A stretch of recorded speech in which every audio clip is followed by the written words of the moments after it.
Library যাতে আমাদের ছাত্রছাত্রীদেরকে উপহার দিতে পারি সেই প্রয়াস আমরা করব।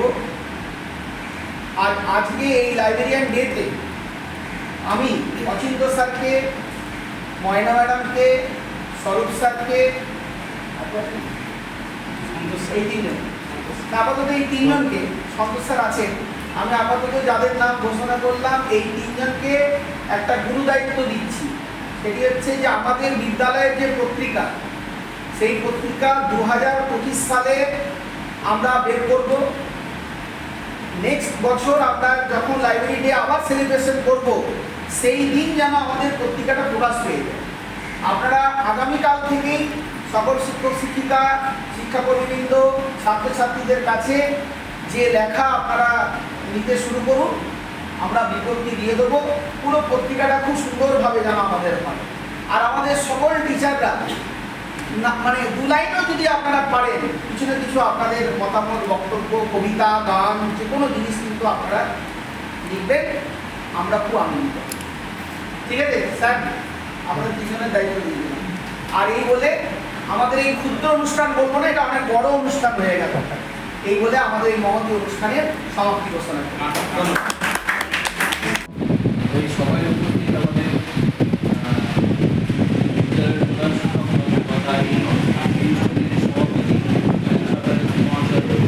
সহকারী প্রধান শিক্ষক রঞ্জন দাস, আমাদের টিআইসি মেম্বার ঝর্ণা এবং আমাদের সিনিয়র শিক্ষিকা প্রতিমা দিয়ে এবং আমার সকল সহশিক্ষক, সহশিক্ষিকা, শিক্ষাকর্মী সবাইকে আমার আন্তরিক শুভেচ্ছা জানিয়ে আমি সংক্ষেপে 2-4টে কথা আমি বলবো। যে প্রথমত এই লাইব্রেরিয়ান ডে যে আমরা পালন করছি, এটা সত্যি অভিনব।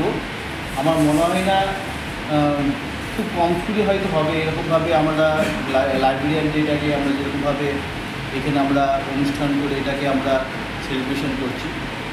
তার জন্য অবশ্যই আমি ধন্যবাদ জানাবো যারা এই উদ্যোগ নিয়েছে, বিশেষ করে আমাদের প্রধান শিক্ষক মহাশয় এবং যারা লাইব্রেরিটাকে তৈরি করেছেন, বিশেষ করে অচিন্ত্যতা আমরা জানি যে অচিন্ত্যতা হচ্ছে বহু গুণের অধিকারী, কিন্তু তার সঙ্গে সঙ্গে যে তার এইরকম একটা মানে ইনোভেটিভ চিন্তাভাবনাও রয়েছে, এটা জানতে পেরে আমি খুবই আনন্দিত। ও আগামী দিনে আরও বড় দায়িত্ব অচিন্ত্যতা হয়তো পেতে পারে, সেই আশা আমরা রাখি। এবং তার সঙ্গে সঙ্গে অন্যান্য যারা আছে তাদের উপর আমি অবশ্যই অভিনন্দন জানাই। সত্যি কথা, যতই আমাদের উন্নতি হোক, যতই টেকনোলজি আসুক, বইয়ের কোনো বিকল্প হতে পারে না। আমাদের শিক্ষক শিক্ষিকা আমরা সবাই আজকে লাইব্রেরি তরফের জন্মদিন, সেই উপলক্ষে আমরা লাইব্রেরিকে ভেন্যু করে একটা অনুষ্ঠান আমরা আয়োজন করেছি, বিদ্যালয় আয়োজন করেছি। বিদ্যালয়ের লাইব্রেরির পথ চলা প্রায় 2000 সাল। সেখানে মাত্র 3টে আলমারি নিয়ে এই মুহূর্তে আমাদের যে দিদিমণিদের যে রুম, স্টাফ রুম, সেই রুমেই লাইব্রেরি সেখানেই রাখা ছিল। পিছনের দিকে জিওগ্রাফি লাইট রিসিংগুলো হতো। তারপরে লাইব্রেরি যাযাবর জীবন শুরু, কখনো আমরা তাকে নিয়ে এসেছি বর্তমানে যে কম্পিউটার রুম সেখানে, কখনো আমরা নিয়ে এসেছি 15 নম্বর রুমে। এইখান থেকে আজকে তার যাত্রাপথ প্রায় একটা পূর্ণাবস্থায়। লাইব্রেরি বিদ্যালয় স্তরে আমাদের এটা বিদ্যালয়ের ক্ষেত্রে একটা বড় অ্যাচিভমেন্ট বলা যেতে পারে, কিন্তু আমাদের এই অ্যাচিভমেন্ট ছাত্রছাত্রীদের স্তরে যদি বলা হয় 5 to 10 এবং 11-12 সকলের কাছে যাতে এই লাইব্রেরির বইটা আমরা দিতে পারি, সেই রকম আমাদেরকে পরিকাঠামোটা করতে হবে। তার আবার দুটো দিক আছে। হায়ার ক্লাসের ক্ষেত্রে আমরা যদি পারি তাদেরকে বাড়ি নিয়ে যাওয়ার জন্য সুযোগ করে দেবো। 5 to 10 এর ক্ষেত্রে বা 5 to 8 এর ক্ষেত্রে এখানে রিডিং রুমের মধ্যে আমরা বইটাকে ব্যবহার করব। 9-10 এর ক্ষেত্রে বই যদি বাড়িতে নিয়ে যেতে পারে সেটা আমরা দেখব। যথাযথ সম্মান দিয়ে 2-4 কথা স্যারকেই জিজ্ঞেস করবো যে লাইব্রেরির প্রধান উপকরণ হচ্ছে বই। বই ফাইন্ডিং এর কিছু অ্যালটমেন্ট আছে কি? এলে আমি বইয়ের কিছু লিস্ট দিয়ে দেবো, সেটা যেন একদম চলে আসে। আর আমাদের তো ল্যাবরেটরি হচ্ছে, কেমিস্ট্রি মূলত ল্যাবরেটরি বেসড হয়, তো সেখানেও যদি ক্লিনিক্যাল টেবিলে কিছু আনা যায় বা কিছু অ্যাপয়েন্টমেন্ট আনা যায়, সেইভাবে প্রায় 2 লক্ষ টাকা আমাদের ল্যাবে ঢুকছে। আরও জিনিসপত্র কেনাচ্ছি, আর লাইব্রেরিতে শুধু আরও এইটুকুই কথা ছিল। আর যেটা আদায় করে নেওয়ার একটা ব্যাপার ছিল। ঠিক আছে। তাদেরকে আমার জানিয়ে আমি আমার বক্তব্য করছি। সবচেয়ে কঠিন কাজ আমার কাছে হচ্ছে বক্তব্য রাখা, সেটা যে কোনো বিষয়ে হতে পারে। কাজে আমাকে ডেকে দিয়ে এখানে রাখা হয়েছে, লাইব্রেরি সম্পর্কে নতুন করে বলার কিছু নেই। এখানে সবাই শিক্ষক, সবাই পড়াশোনা করেন, আপনারা সবাই জানেন যে লাইব্রেরিটা কতটা প্রয়োজন আমাদের জীবনে। আর বই পড়ার অভ্যাসটা থাকা উচিত স্টুডেন্টদের মধ্যে এবং টিচারদের মধ্যেও। আমাদের স্কুলে প্রথম আমার মনে আছে অনিন্দদা আসার পরে আমি প্রদীপ অনিন্দদা আমরা সবাই মিলে আমার খুব ম্যাগাজিন পড়ার মানে শখ ছিল। সেটা স্কুলের কাজের মধ্যে লাগতো না, কারণ আমি যে দুটো বিষয় পড়তাম সেই দুটো, একটা হচ্ছে অটোমোবাইল, একটা হচ্ছে ফটোগ্রাফি। স্কুলের সঙ্গে একদমই যুক্ত নয় ওই জিনিসটা, কিন্তু এত খরচা হতো আমার বই কিনতে। আমি ওই কায়দা করে সবাইকে নিয়ে বলেছিলাম যে একটা ম্যাগাজিন ক্লাব খুলবো, যাতে সবাই মিলে কন্ট্রিবিউট করবে আর আমার পয়সাটা বেঁচে যায়। কিন্তু স্কুলে অনেক ম্যাগাজিন আছে, তার মধ্যে দুটো বই পাঁচ করে আমার বেশ ভালোই চলছিল কিছুদিন। নিয়ে দেখা গেল কিছুদিন চলার পর ওটা বন্ধ হয়ে গেল। যাই হোক, আমরা শুরু করেছিলাম বইপত্র পড়ার একটা ইয়ে। আর এখন তো বই মানে দারুণ ধরনের লাইব্রেরি সাজানো হয়েছে, বইপত্র আরো আসবে, আমরা পড়বো, স্টুডেন্টরাও পড়বে। ঠিক আছে, এটা একটা সাধু উদ্যোগ হেডমাস্টার নিয়েছেন এবং আমাদের ছাত্রছাত্রীরা যারা এখানে আপনারা উপস্থিত আছেন, সকলকে আজকে এই ন্যাশনাল লাইব্রেরিয়ান ডেতে অনেক অনেক অভিনন্দন। আমার জীবনে প্রথম আমি 19 বছরে দেখতে পাচ্ছি যে কোনো স্কুলে এই ধরনের ন্যাশনাল লাইব্রেরিয়ান ডে পালন করা হচ্ছে। এটা আমার মাথাতেও কিন্তু ছিল না যে এইরকম একটা ডেকে সেলিব্রেশন করা যায়। আমরা গত বছর আমাদের স্কুলের শিক্ষক লাইব্রেরিয়ান যিনি ছিলেন উনি অবসর নিয়েছিলেন, এবং সেই দিন থেকে আমরা খুব চিন্তায় ছিলাম যে আমাদের লাইব্রেরি কী করে লাইব্রেরি পাঠদান হবে, ছেলেমেয়েরা এসে বই পড়বে। কিন্তু তারপর আমরা অমিত স্যারকে, অচিন্ত স্যারকে, ময়না ম্যাডামকে, স্বরূপ স্যারকে এবং আরও কয়েকজন শিক্ষক শিক্ষিকাকে আমরা এই লাইব্রেরি চালানোর দায়িত্ব দিয়েছিলাম। আমার এখনো মনে আছে যে আমি যখন এই স্কুলে প্রথম জয়েন করি 2019 সালের সেপ্টেম্বরে, তার আগে আমি আমাদের লাইব্রেরিতে ছিলাম না, অনিন্দবাবুর বাড়ি একবার আমার হঠাৎ যাওয়া হয়েছিল, মনে আছে? বললাম স্যার, বিমানবাবু তখন অসুস্থ হয়েছিলেন, তখনও আমি জয়েন করিনি। তো বিমানদাকে যখন আমি দেখতে গেলাম তখন অনিন্দবাবুর সঙ্গে প্রথম পরিচয় হলো। তো স্যারের সঙ্গে কিন্তু আমি প্রথম স্যারের বাড়ি গেছিলাম। তো স্যার তখন আমাকে বলেছিলেন যে আমাদের লাইব্রেরিটা ঠিক মতন অবস্থা নেই, কোনো রকমে একটা রুমের মধ্যে লাইব্রেরি চলছে। তো আমি স্যারকে তখন কথা দিয়েছিলাম যে স্যার আমি জয়েন করার পর আগে লাইব্রেরিটাকে দেখবো যে কতদূর কী করা যায়। তো আমি কিন্তু জয়েন করার পর লাইব্রেরি ছিল পিছনের রুমটাতে, আমরা ওখান থেকে সরিয়ে নিয়ে এখানে এলাম। সমস্ত পুরো লাইব্রেরিটাকে আমরা রং করলাম, লাইট ফ্যান সমস্ত কিছু লাগালাম, নতুন করে সাজানো হলো। অনিন্দ স্যার খুব সুন্দর করতেন, অনেক বিজ্ঞ মানুষ ছিলেন, কিন্তু আমি খুব অবাক যে একজন লাইব্রেরিয়ান হয়ে যা অনিন্দ স্যার করতে পারেননি, আমাদের এই 3-4 জন শিক্ষক শিক্ষিকা কিন্তু তার দ্বিগুণ কাজ করে ফেলেছে। এখানেই বোঝা যায় যে শুধুমাত্র ডিগ্রি থাকলেই যে তিনি লাইব্রেরিয়ান, তিনি শিক্ষক, এইরকম আমরা যে আখ্যা দিয়ে থাকি সেটা একদম নয়। ভেতরে যদি ভালোবাসা থাকে, ভেতরে যদি করার অদম্য ইচ্ছে থাকে, তাহলে লাইব্রেরিয়ান ডিগ্রি ছাড়াও কিন্তু লাইব্রেরিয়ান হওয়া যায়। এটা যার জ্বলন্ত উদাহরণ হচ্ছে অচিন্ত স্যার, ময়না ম্যাডাম, স্বরূপ স্যার এবং অমিত বাকি আছে। ফলে আমরা একজন লাইব্রেরিয়ানকে হয়তো হারিয়েছি বলবো না, এই কারণে হারিয়েছি বলছি যে উনি অবসর নিয়েছে, কিন্তু তার বদলে আমরা 5-5টা নতুন লাইব্রেরিয়ান পেয়েছি। সকলে ওনাদের জন্য একটা জোরে হাত তুলি। আগামী দিনে ইসিএল এর সঙ্গে আমাদের অলরেডি কথাবার্তা হয়েছে। আমাদের যে যেখানে রাইস স্টোর করা থাকে, মিড ডে মিলের পুরো 3টে যে রুম আছে, ওপরতলাটা পুরোটাই কিন্তু আমরা একটা বড় একটা রিডিং কাম লাইব্রেরি রুম কিন্তু আমরা ওখানে করব। তবে এখন যেভাবে স্যাররা বা ম্যামরা আপনারা এই লাইব্রেরিটাকে সাজিয়েছেন, ছেলেমেয়েরা এসে সুন্দরভাবে এখানে বই পড়ছে এবং যে সুন্দর সুন্দর কথাগুলো এই জায়গাতে লেখা আছে, আশা করছি যে এরা আমাদের ছাত্রছাত্রীরা আরও বেশি সমৃদ্ধ হবে। আমাদের স্কুলের লাইব্রেরি, আমরা যাতে লাইব্রেরিটাকে এগিয়ে নিয়ে যেতে পারি, আমরা সবাই মিলে চেষ্টা করব। আমি একটা লেখা পড়ছিলাম অনেক দিন আগে যে কোনো একটা ইউনিভার্সিটিতে, বাংলাদেশে কোনো একটা ইউনিভার্সিটিতে ছাত্রছাত্রীরা লাইব্রেরিতে কোনোদিনও যেত না, লাইব্রেরির ভেতরে ঢুকে কোনো বই পড়তো না। হঠাৎ একদিন সেখানে কোনো একটা অনুষ্ঠানে একজন বক্তা বললেন যে তোমরা এই যে এখানে মাস্টার ডিগ্রি পড়াশোনা করছো, রিসার্চ করছো, তো ধরো তোমাদের এই ইউনিভার্সিটিতে যদি স্বয়ং রবীন্দ্রনাথ যদি আসেন, তাহলে রবীন্দ্রনাথের কথাগুলো তোমরা শুনবে না?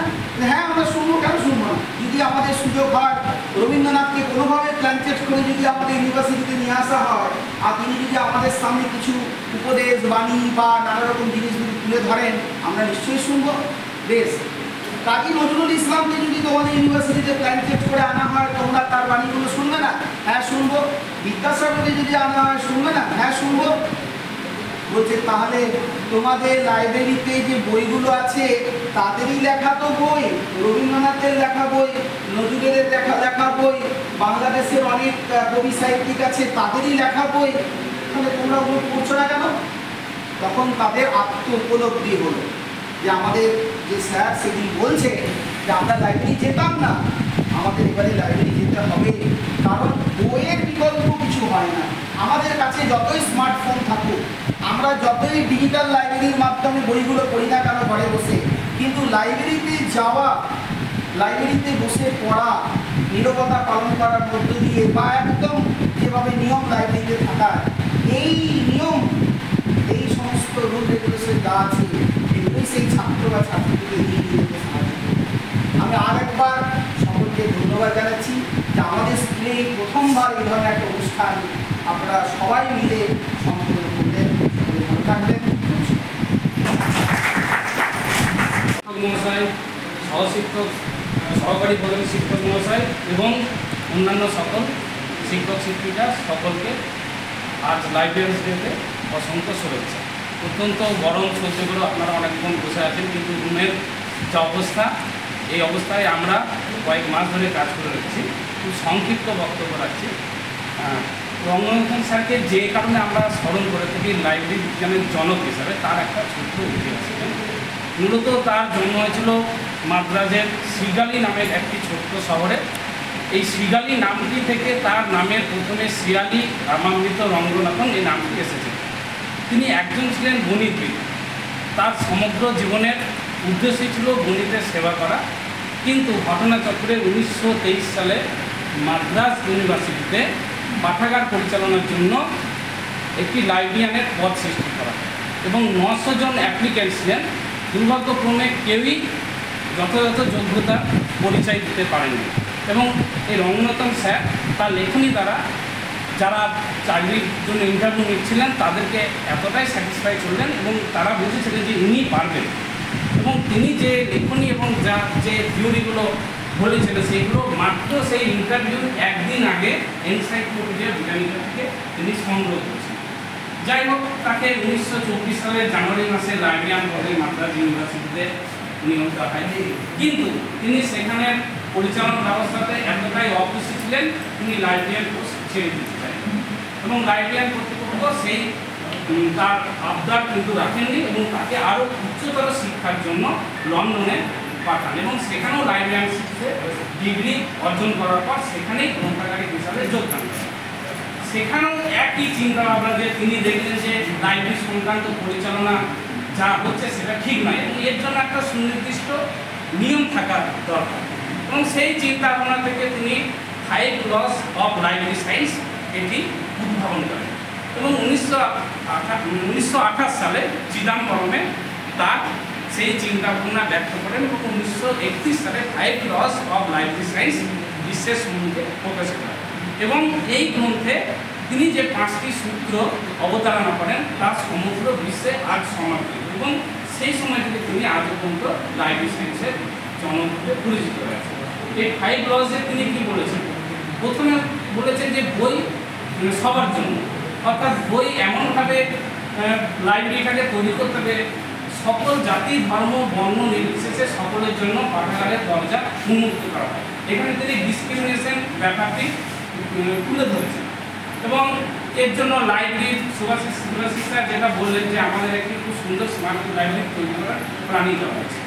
তো রঙ্গন স্যার ফার্স্ট লতেই তিনি বলেছেন যে লোকেশন অফ লাইব্রেরি এবং তার অবস্থান এমনই হওয়া উচিত যেখানে সকল পাবলিক এবং রিডার্স যেতে পারে এবং তার মধ্যে অবশ্য ডেকোরেশন, ফার্নিচার এবং স্টাফ, গ্রন্থের স্টক এভরিথিং তার মধ্যে পড়ে। সেকেন্ড লতে তিনি বলছেন প্রত্যেক পাঠকের জন্য বই থাকবে, অর্থাৎ অনেক পাঠক জানে না যে তারা কি পড়তে চায়, অত তার মনের মধ্যে অনেক কিছু ইচ্ছা আছে।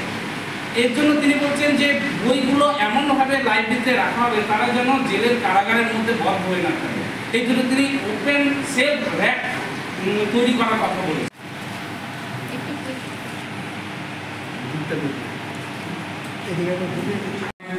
শিক্ষক প্রতিনিধি এমসি এবং আমাদের সিনিয়র দিদি প্রতিমাদি এবং আমার সামনে উপবিষ্ট আমার সহকর্মী বৃন্দ এবং আমার ছাত্ররা, আজকে আমাদের বিদ্যালয়ে কাছে একটা সত্যি গর্বের দিন, কারণ এত সুন্দর লাইব্রেরি আমরা যে কখনো দেখতে পাবো এটা কিন্তু আমরা সত্যি ভাবি। কারণ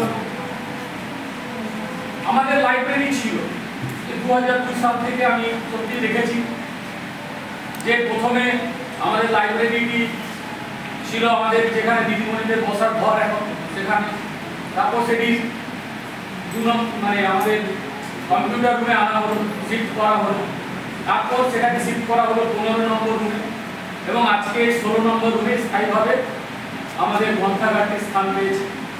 সত্যি এটা আমাদের বিষয় যে কোনো বিদ্যালয়ে পড়তে, কারণ বিদ্যালয়ের যেখানে পঠন পাঠনের জায়গা সেখানে একটা পাঠাগার থাকবে না, সেটা কিন্তু কেমন লাগে, অর্থাৎ পাঠাগার থাকাটাই স্বাভাবিক এবং সেখানে যদি একটা ওয়েল মেনটেন যদি পাঠাগার থাকে সেটা সত্যিকারের খুবই ভালো জিনিস, যেখানে ছাত্রছাত্রীরা শুধু সমৃদ্ধ হয় না, সেখানে শিক্ষক শিক্ষিকারাও তাদের নিজেদেরকে সমৃদ্ধ করতে পারে।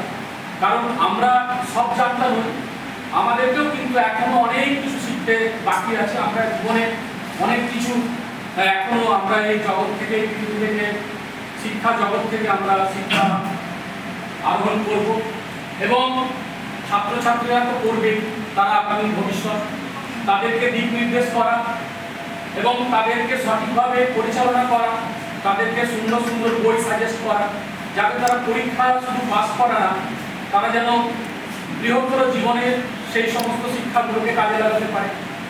এই পাঠাগারের গুরুত্ব কিন্তু অপরিসীম এবং একটা কথা সত্যি কথা বলতে গেলে যে বই ছাড়া এটা সম্ভব নয় এবং বই আমাদের আগে যারা বক্তব্য রেখেছেন তারা বলে গেছেন যে বই কতটা মূল্যবান জিনিস।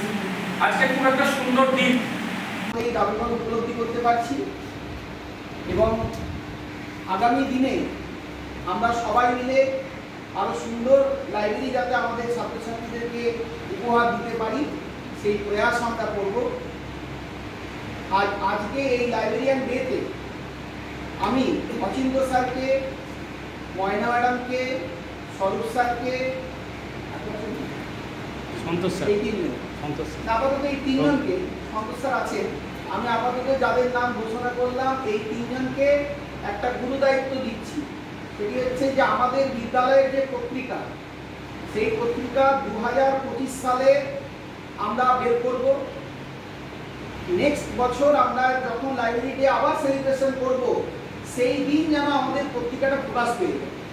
আপনারা আগামীকাল থেকেই সকল শিক্ষক শিক্ষিকা, শিক্ষাকর্মীবৃন্দ, ছাত্রছাত্রীদের কাছে যে লেখা আপনারা নিতে শুরু করুন, আমরা বিজ্ঞপ্তি দিয়ে দেবো। পুরো পত্রিকাটা খুব সুন্দরভাবে যেন আমাদের পায়। আর আমাদের সকল টিচাররা মানে 2 লাইনও যদি আপনারা পারেন, কিছু না কিছু আপনাদের মতামত, বক্তব্য, কবিতা, গান, যে কোনো জিনিস কিন্তু আপনারা লিখবেন, আমরা খুব আনন্দিত। ঠিক আছে স্যার, আমরা তিনজনের দায়িত্ব দিয়ে দেবো। আর এই বলে আমাদের এই ক্ষুদ্র অনুষ্ঠান বলবো না, এটা অনেক বড় অনুষ্ঠান হয়ে গেল, এই বলে আমাদের এই মহৎ অনুষ্ঠানের সমাপ্তি ঘোষণা করি। আমাদের স্কুলের প্রধান শিক্ষক মহাশয়, সহকারী প্রধান শিক্ষক মহাশয়, এবং আমাদের সিনিয়র দিদি এবং আমাদের স্যার মানে সহ আমাদের টিচাররা সবাইকে আমার অভিনন্দন যে আমরা জীবনে চলার পথে দেখে থাকবো যে আমাদের চলার পথে প্রচুর বাধা থাকে। তো সেই বাধার মধ্যে আমরা ঠিক বুঝে উঠতে পারি না যে কোনটা ঠিক কোনটা ভুল অনেক সময়। তো এই যে চলার পথে যে বাধা, সেই বাধাটাকে অতিক্রান্ত করতে শেখায় মানুষকে, সেটা হচ্ছে বই, পুস্তক। কারণ যেখানে বই নেই বা জ্ঞান নেই সেখানে কিন্তু আমরা বুঝতে পারি বা উপলব্ধি করতে পারি যে সেটা ছাড়া কিন্তু সব কিছু অসম্পূর্ণ। আর জ্ঞানের পাশাপাশি দরকার হচ্ছে অভিজ্ঞতা। আর এর আগে আমার পূর্ববর্তী বক্তারা বললেন, অনেক কিছুই শুনলাম মন দিয়ে, যে বই হচ্ছে এমন একটা সেতু যেটা আমাদের অতীত এবং বর্তমানকে এক জায়গায় মেলাতে পারে, এবং এর মধ্যেই আছে আমাদের ভবিষ্যৎ প্রজন্ম এবং সমাজ ব্যবস্থার উন্নতির চাবিকাঠি। এবং আমি চাইব যে ভবিষ্যতে আরও বেশি বেশি করে আমাদের স্কুলের ছাত্রছাত্রীরা এবং আমরা টিচাররা, কারণ জ্ঞানের কোনো শেষ নেই, চর্চার কোনো শেষ নেই, সবাই মিলে বইমুখী হই, বই পড়ি। এবং আমি আরেকবার আমাদের স্কুলের প্রধান শিক্ষক মহাশয়কে ধন্যবাদ জানাতে চাইছি, কারণ আমাদের ব্লকের মধ্যে উনি প্রথম বইমেলার আয়োজন করেছেন। এর ফলে আমাদের মতো এলাকায় সাধারণ মানুষদের মধ্যে, ছাত্রছাত্রীদের মধ্যে বই পড়ার সচেতনতা বাড়বে এবং জ্ঞান চর্চার দিক উন্মোচিত হবে। এই বলে আমি আমার ক্ষুদ্র বক্তব্য শেষ করছি। মঞ্চে উপবিষ্ট শ্রদ্ধেয় প্রধান শিক্ষক মহাশয়, সহপ্রধান শিক্ষক মহাশয় এবং ম্যানেজিং কমিটির সদস্য এবং সদস্যবৃন্দ, এবং এখানে আমার প্রিয় শিক্ষক এবং সর্বোপরি কলিগ, প্রত্যেককে এই শুভ দিনে আন্তরিক অভিনন্দন জানাই। এবং এই মফস্বল এলাকায় গৌরাঙ্গীর মতো একটা স্কুল, যে স্কুলটা ধীরে ধীরে পা বাড়িয়ে আমাদের যে আমিনা আছে তার বাইরে পদক্ষেপ রাখতে চাইছে, সেদিকে আর একটা নতুন নজির সৃষ্টি করলো যে এই স্কুলে বইমেলার সাথে সাথে তার নিজের যে বইয়ের পরিসর সেটাকে বাড়িয়ে নতুন রূপে প্রকাশ করতে চলেছে।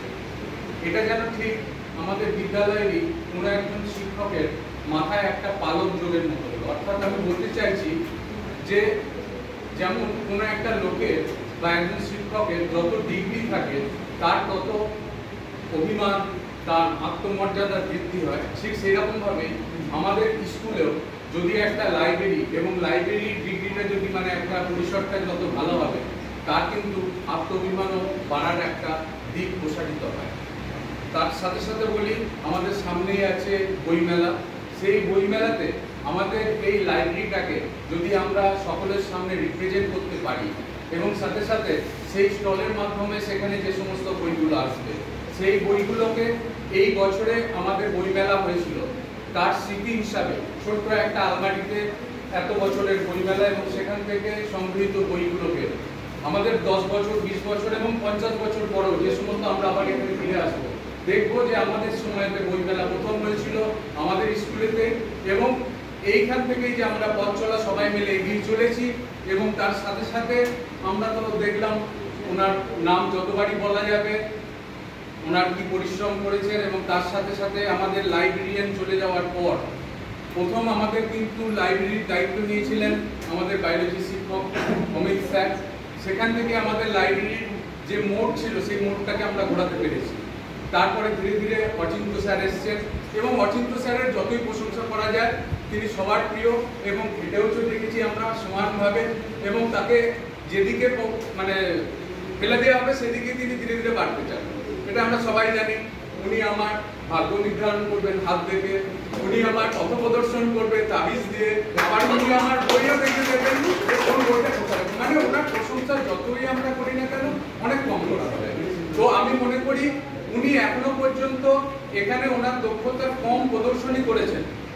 আমরা যে বইমেলাটা আনছি এখানে স্যারের উদ্যোগে, সেই বইমেলাতে ওনার কি পারদর্শিতা, উনি এখানে থেকে তার পারদর্শিতার প্রমাণ এখানে রেখে যাবেন এবং একটা নোটিশ সৃষ্টি করে যাবেন যে গৌরাঙ্গীর মধ্যে প্রথম বইমেলায় কিরকম উদ্যোগ নিতে পারে আমাদের গৌরাঙ্গী স্কুলে। এটা আমরা ওনার কাছে আশা করি।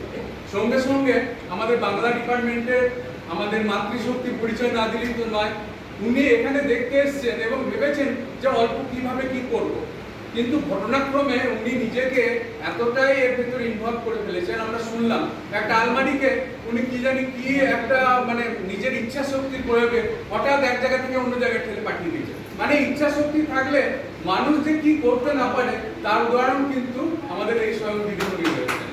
যাই হোক, আরো যে সমস্ত স্যারেরা রয়েছেন এনার কথা তো না বললেই নয়, তিনি যে কোনো মুহূর্ত আছে অর্থাৎ যেটা আমাদের স্কুলের ভালো সেদিকে উনি সবসময় থাকেন। এবং সর্বোপরি আমাদের স্কুলের প্রধান শিক্ষক মহাশয়, সহপ্রধান শিক্ষক মহাশয়, ওনাদের যদি সদিচ্ছা না থাকে তাহলে আমাদের সেই লেডিস স্টাফ রুমের লাইব্রেরিকে আজকে আমরা মডার্ন লাইব্রেরির মুখ আমরা দেখতে পেতাম না।